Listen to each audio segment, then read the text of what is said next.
On this episode of the Carolina Sports Guy, we're doing another mukbang, folks. Talking about Eastern North Carolina barbecue with Texas Pete hot sauce. And talking about 3 Panthers on the roster who are going to live up to expectations, but they're not going to exceed it. So we're going to put them right in the middle. They're not going to disappoint, but they're not going to surprise. They're going to be right where we thought they'd be. Before we start today's video, make sure you subscribe. It doesn't cost anything, folks. Pound that like button.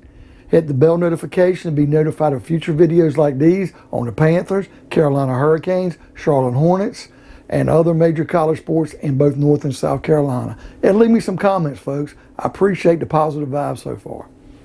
All right, folks. I thought today, as I started covering the Panthers, and I put out a video, and it basically is talking about 3 Panthers that I think are going to exceed our expectations. And I'm going to do a video later on about 3 Panthers that I think are going to disappoint. They're going to let us down. Not in a bad way, but they're not going to be as good as last year, or they're just not going to live up to what we thought they'd be. But today I wanted to pick 3 players off the roster, looking at last year, wherever they played, whatever they were doing, and looking at this year, saying, okay, these are 3 players that are not going to exceed what we think we're going to get if we looked at them right now on this roster and predicted today. And we don't think they're whatever they do, they're going to reach a level. They're not going to let us down either. So they're not going to exceed our expectations, but they're not going to go below their expectations. They're going to be right where we thought they'd be. Now, in saying that, I picked 1 veteran that was on last year's roster. I picked 1 rookie, and I also picked 1 free agent who played for another team last year. Now, I wanted to cover the barbecue sandwich. Now, folks, let me go ahead and say this. If you're a subscriber to the Carolina Sports Guy and you're not from the Carolinas, when we say barbecue, if you're from Texas, you hear barbecue, you're thinking about a Texas brisket, which is beef. That's not us in Carolina. If you're talking about barbecue in Kansas City, you're talking about, I guess, doing ribs or smoking all kinds of meat, whether it be pork, beef, whatever. And it's really the sauce. Kansas City is the same way as dealing with the sauce and the rub, I guess. And they're doing it on everything. Pork shoulder, but they're doing it on ribs. Carolina, when we talk barbecue, we're talking about the pig. And then there's 3 types of barbecue, folks. Now, let me take a bite of this sandwich first. That's good. All right. Let's drink the hot sauce. Got me good.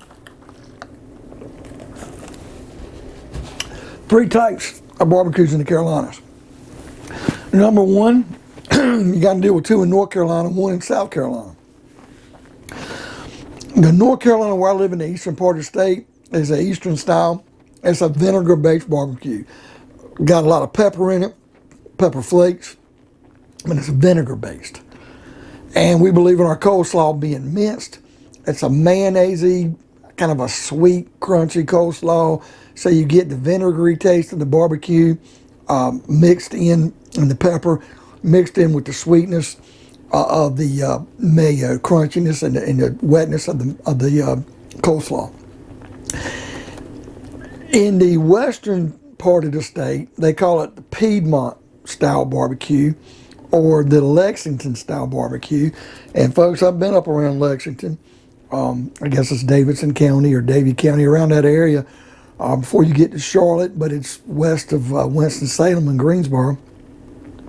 They think they're the barbecue capital of North Carolina. I'm not going to argue. I've had it before, and it's not bad. But they only, Eastern Carolina does the whole hog. The only thing they don't do is the snout of the pig. I mean, they do the whole hog. And that's why you get a little gristle, a little crunch. It's great tasting.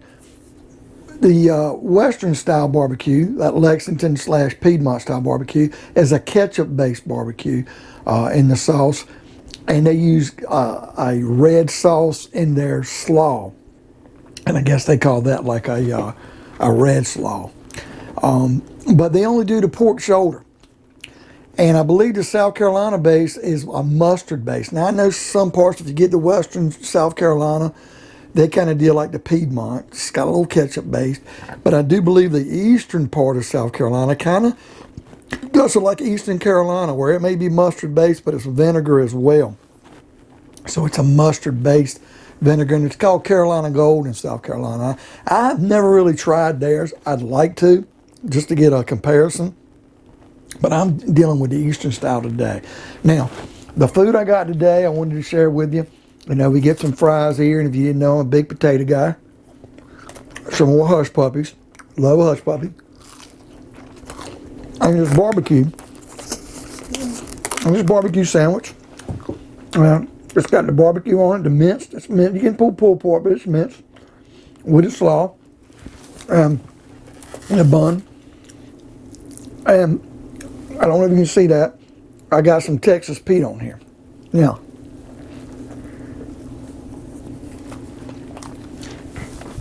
this restaurant we're talking about today, Cook Out, was founded in 1989. Now, they do burgers, they do hot dogs. Man, they're open to like 3 a.m. You can get a good BLT for like $2. They do fries, man, they do quesadillas. They got shakes, desserts, you name it, they got it. But where I live in Eastern North Carolina, the barbecue place I go to is not open on certain days, or they're open at certain times and they sell out. So if I have to get a fast food barbecue and I don't get it from the store, I have to go somewhere like Cook Out. It's not the best barbecue. I can talk about the Skylight Inn in Ayden, North Carolina, or for Eastern North Carolina, I could go to B's Barbecue in Greenville. That's great barbecue. But I'm an hour and a half away, so I kind of get stuck with barbecue around here, which is not bad. I could name some places, but I won't. But Cook Out, this restaurant was founded in 1989 in Greensboro. They got restaurants in North Carolina, South Carolina, Georgia, Virginia, West Virginia, Maryland.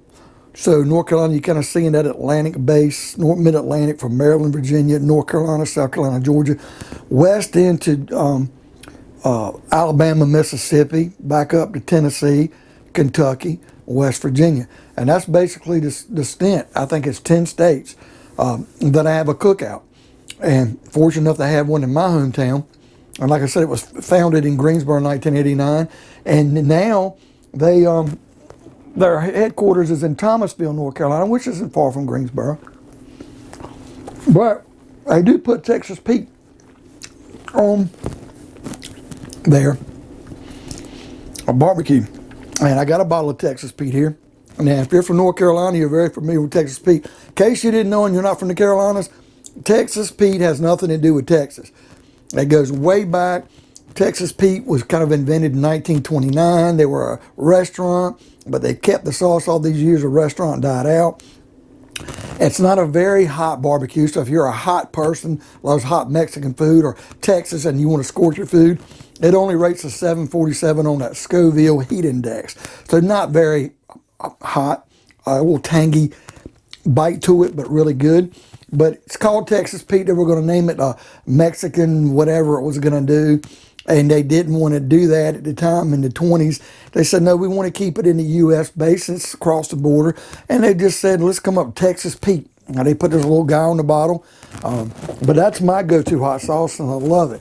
And it is, in case you don't think, never tried Texas Pete, it's mild, but it's got a little bite to it. It is the third leading seller of hot sauce in the United States. So, okay, I don't know about Frank's hot sauce or whatever it may be, but it is number 3. So they do sell a lot of bottles of it. But Texas Pete's headquarters and was created in Winston-Salem, North Carolina. So when you talk about Cook Out in Greensboro, it's the next county over from Winston-Salem where Texas Pete was founded and created. And, you know, pretty good. Now, kind of done a lot of talking about this food. And I wanted to say, the reason why I chose this today is because this is the kind of food here, if you live in a different area, you're probably going to go in with lower expectations thinking, this isn't going to taste like Texas brisket, or this ain't going to be like the ribs they do in Memphis. So when you come in and eat it, you might go, it's okay. But if you live in Carolina and you've ate pulled pork or minced pork barbecue sandwiches your whole life with coleslaw, you're going to say, man, I know what a good barbecue is. So when you go somewhere like this, you know, it might not be the best, but you kind of know, well, it's more of a fast food barbecue than like a family-owned business. So I know it might not be as good as this, but I expect it at this level. So I chose eating a barbecue sandwich today in this mukbang because we're dealing with 3 Panthers that we think will live up to expectations, but they won't exceed it. They're going to not let you down, but they're not going to take you over either.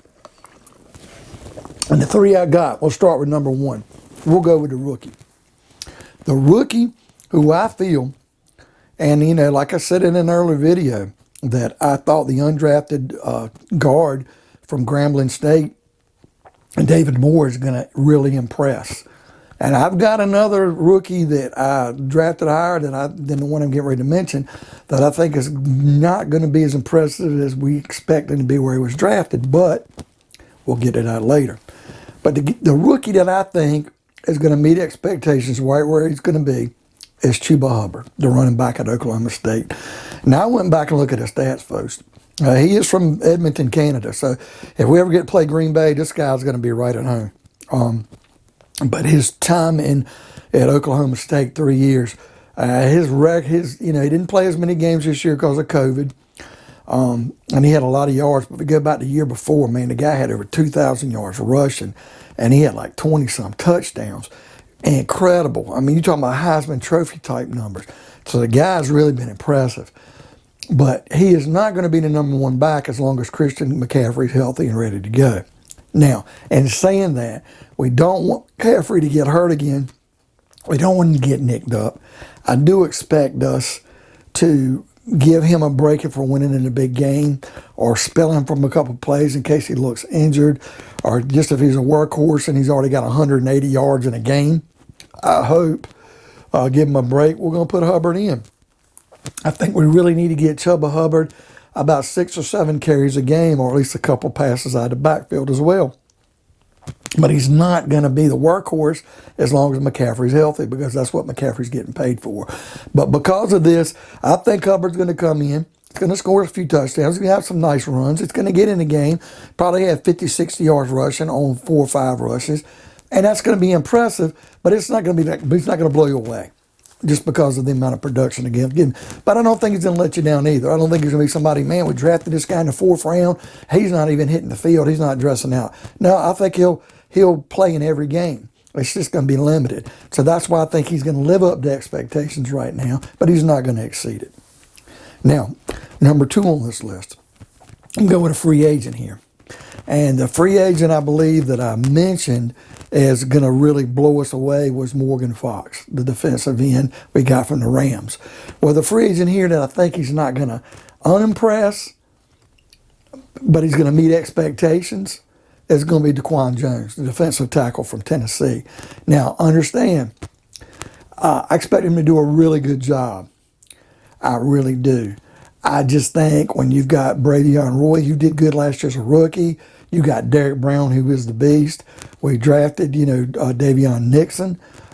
Just a couple of guys that we have. Even Morgan Fox can play in the middle a little.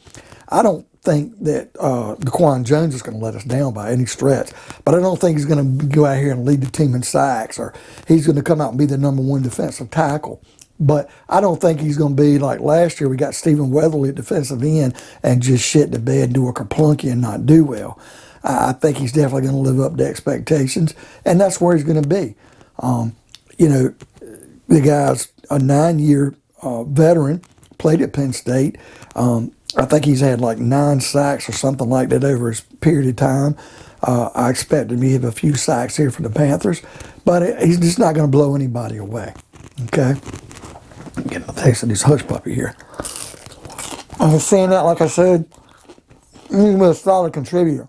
And he's going to be much needed for depth and to give you guys a spell. But I think he could start day 1 right beside Derrick Brown, no doubt. Now,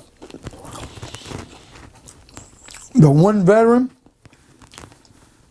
that I think is going to stay consistent, he is not going to have a breakout year, but at the same time, he's not going to let us down.